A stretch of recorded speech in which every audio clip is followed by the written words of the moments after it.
see on your screen is gunfighting on the streets of Latakia in Syria's Alawite region.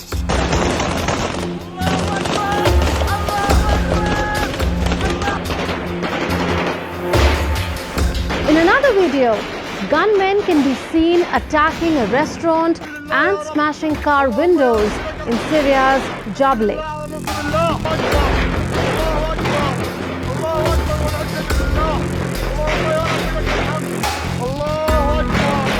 More than 1,000 people were killed in Syria's coastal towns and cities in just 2 days.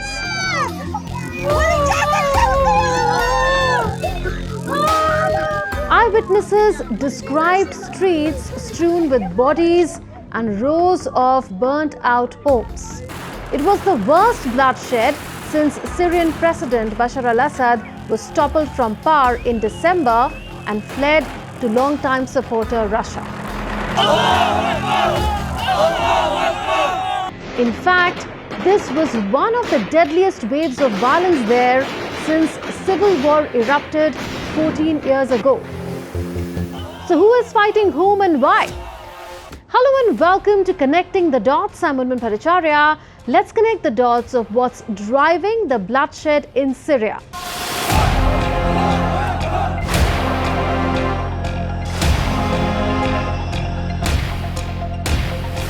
Bashar al-Assad belongs to the Alawite community, which is a religious and ethnic minority in Syria.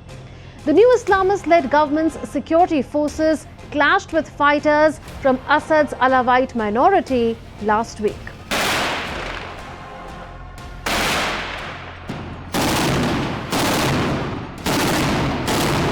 Hundreds of Alawite civilians were killed. As per the Syrian Observatory for Human Rights, a British-based organization that reports on the conflict, they were eliminated in revenge killings after they attacked security forces. The United Nations Human Rights Office says entire families, including women and children, were killed in retaliatory killings. Due to a high death toll, refrigerated containers had to be brought in to preserve the bodies as hospital fridges ran out of capacity. So how did the violence unfold?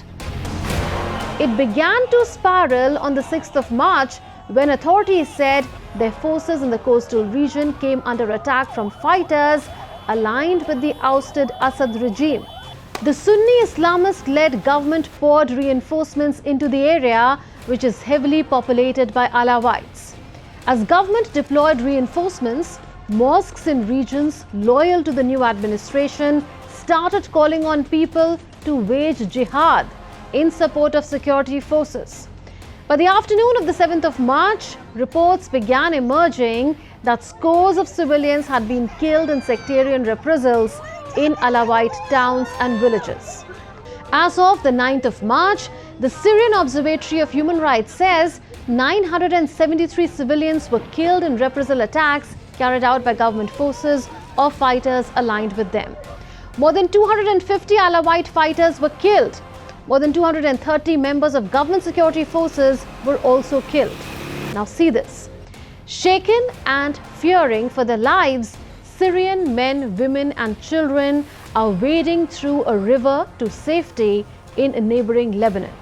They are among hundreds of people who crossed the border to flee to Lebanon to escape the sectarian killings. And we were displaced and they slaughtered people and put them in garbage bags. What shall we say? I don't know. May God help us and help all the people.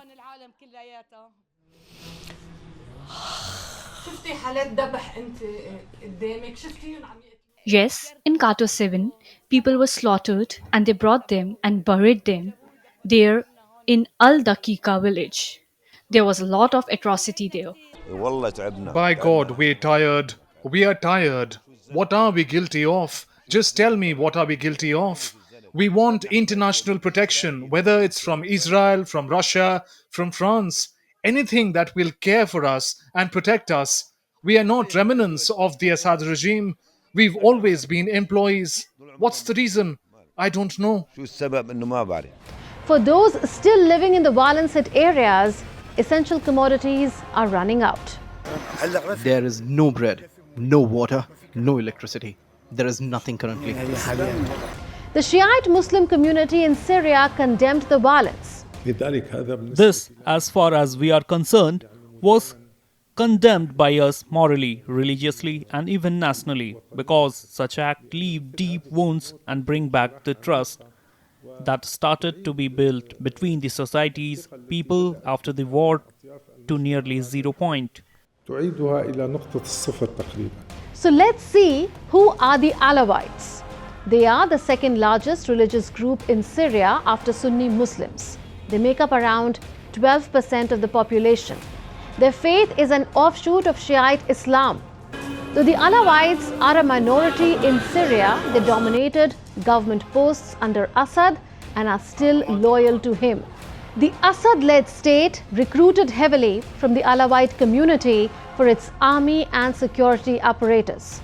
This apparatus was notorious for its brutality during more than 5 decades of the Assad family rule. In 2011, there were protests in Syria against Assad's rule. A civil war erupted.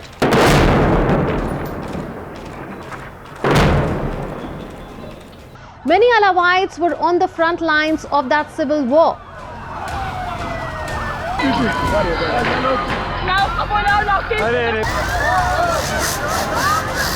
The conflict took on a sectarian dimension when Sunni Muslim rebel groups tried to topple the Assad government backed by Shiite Islamist Iran and Lebanon's Shiite Muslim Hezbollah, among others. Ahmed al-Sharaa led the most powerful Sunni Islamist group fighting Assad. Known as the Nusra Front, the group was part of Al-Qaeda until he severed ties with it in 2016 and renamed his organization. In a 2015 interview, Sharaa described the Alawites as part of a sect that moved outside the religion of God and of Islam. Since Assad was ousted, Sharaa has pledged to run Syria in an inclusive way. But while he has publicly engaged Kurds, Christians and Druze, there have been no declared meetings between him and senior Alawite figures. Even before the violence escalated this month, Alawite activists had reported violence and attacks on their community after Assad's ouster. This, they say, happened particularly in rural homes and Latakia. So what has Syria's new leader Ahmed al-Sharaa done about the violence? While Sharaa blames pro-Assad groups backed by foreigners for triggering the bloodshed, he acknowledges that revenge killings did indeed take place. He talks about 2 committees formed by his government to fix accountability for the killings and to restore calm. Then we formed a fact-finding committee that also included legal experts, and we gave them a deadline to investigate the facts and verify the observations that we saw, whether videos or random killings. We also sent another committee to preserve civil peace, meaning it's like reconciliation between people because blood begets more blood. So in order to stop the bleeding and bloodbath, there must be wise people in it. This committee is made up of the people of the area there, and among them are 2 large sects present there. And here's what the fact-finding committee is expected to do. Anyone whom the committee is convinced they are involved or who are suspected or likely to be involved will be referred to the judiciary. So what are the foreign powers saying on the bloodshed and specifically on the targeting of Alawites? The violence has prompted international alarm. The United States, which imposes sanctions on Damascus, urged Syrian authorities to hold accountable the radical Islamist terrorists that had killed people in Syria. It said it stood with Syria's religious and ethnic minorities. Israeli Defense Minister Israel Katz said atrocities committed against the Alawites showed Sharaa had revealed his true face as a jihadist. But Saudi Arabia and Turkey, allies of Damascus, both signaled their backing for Sharaa's administration even as the violence was escalating. Riyadh condemned what it called crimes being undertaken by outlaw groups in Syria and their targeting of security forces. Turkish Foreign Minister Hakan Fidan, whose country has forces on the ground in northwestern Syria, said unnamed foreign elements were partly to blame. Iran, which backed Assad through the war, warned that the violence in Syria could cause regional instability. While Iran continues to support the Alawites, and its leadership had earlier predicted an uprising against the new Syrian regime, it has denied its hand in the violence. This accusation that Iran was involved in Syria's events is completely baseless and rejected.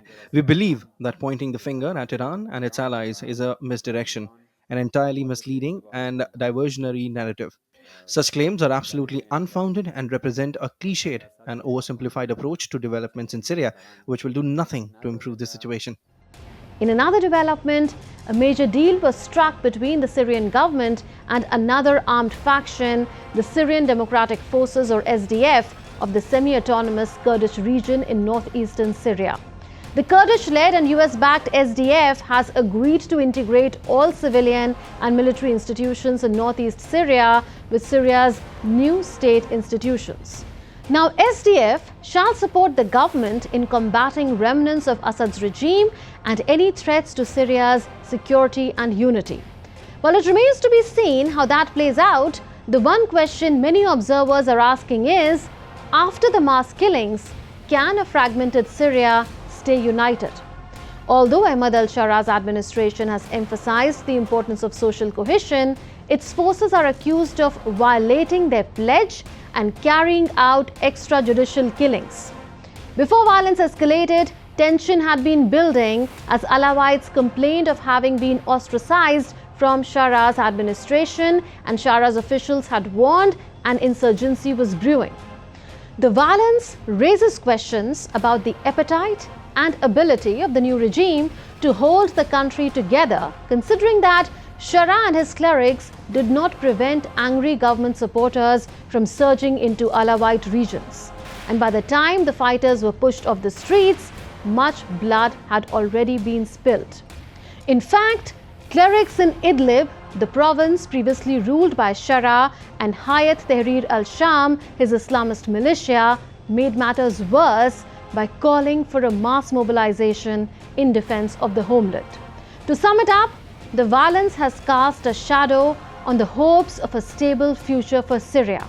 What Syrians need is a justice process that helps them move beyond the trauma of the previous regime, holds those responsible for the recent wave of violence accountable irrespective of their affiliations, and helps build a stable and inclusive future.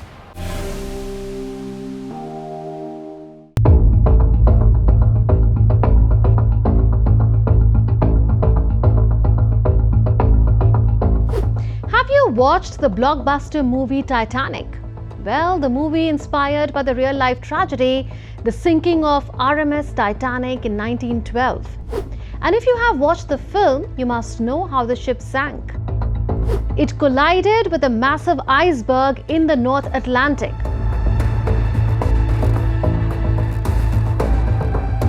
But today, our story is not about the Titanic, but about a giant iceberg.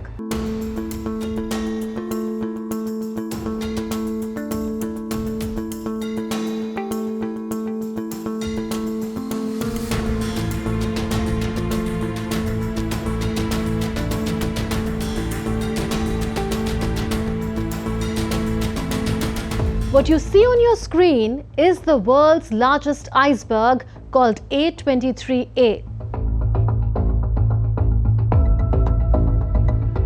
It weighs nearly 1 trillion metric tons and covers an area of 3,672 square kilometers, which is more than twice the size of London. Here's what a scientist from the British Antarctic Survey has to say. If you imagine a giant iceberg, the one we're talking about is twice the size of Greater London. They're bigger than countries, so they're massive chunks of ice that are moving through the ocean to places they weren't before. So you're putting this massive expanse of a different material into a place that has not necessarily ever had that before.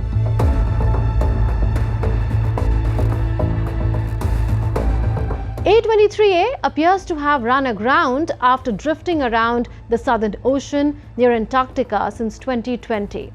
It has now stopped near the island of South Georgia, a British overseas territory in the southern Atlantic Ocean. But before we delve deeper, let's understand what icebergs are and how they form. An iceberg is a large piece of freshwater ice that breaks off from a glacier or ice shelf and floats in the ocean. This process is called calving. Glaciers are constantly moving due to their own weight and gravity. As they move, pieces can crack off and form icebergs. Once in the water, these icebergs are carried by ocean currents and can travel great distances. Icebergs vary in size, from small chunks called growlers to massive tabular icebergs that stretch for kilometers. Icebergs can be dangerous to ships because the complete mass is not visible from the top. Only about 10% of an iceberg is visible above the water's surface. The remaining 90% is submerged. The sharp hidden ice can easily tear a hole in the bottom of a ship, and we already know the story of Titanic. Now back to A23A, the giant iceberg which first broke off in 1986 has been moving since 2020. It was reported to have grounded on the continental shelf near South Georgia on the 1st of March. There were initial concerns that A23A would drift toward South Georgia and block access to feeding grounds for seals and penguins that live on the island.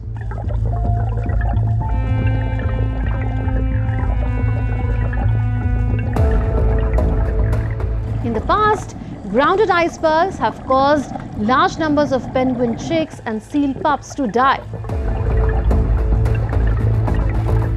However, these fears have eased since A23A appears to be grounded about 90 kilometers from the island's shore. This has happened now, as of a few days ago, and fortunately, due to the timing, the consequences maybe aren't as bad as people might have expected. The breeding season of most seals and penguins is now pretty much over. So concerns that the iceberg would pose a massive obstacle to the parents being able to go and find food for the chicks and pups is less of a major concern. Interestingly, A23A's presence might even help wildlife. As the iceberg melts, it releases nutrients into the ocean, which can boost food supplies for the entire ecosystem. Then when the ice is melting, it isn't just water that's in the ice, but it contains all kinds of sediments and materials and different ratios of nutrients that are also being released into the water, which has a massive impact on life. And this can allow different phytoplankton, so the tiny plants in the ocean, to grow, and it provides different food source for bigger things like krill, and then penguins, seals, and whales. Scientists believe A23A's movement is part of a natural cycle in the ice shelf's growth rather than a result of climate change. But climate change is causing other major changes in Antarctica with serious risks for global sea levels. Reports show that glaciers worldwide are melting faster than ever before due to climate change. Mountain glaciers act as fresh water resources for millions of people and hold enough ice to raise sea levels by 32 centimeters if they completely melted. Since the early 2000s, glaciers have lost over 6,500 billion tons of ice. That's about 5% of their total volume. Worryingly, the rate of melting has increased. In the past decade alone, glacier loss was more than a third quarter than it was between 2000 and 2011. As A23A's journey pauses, it reminds us that our planet is always changing and nature never stands still. That's all in this edition of Connecting the Dots. We'll see you next week with more raging issues. Until then, it's a goodbye from all of us in the Delhi newsroom. This is Munmun Bhattacharya signing off. Take care and stay safe.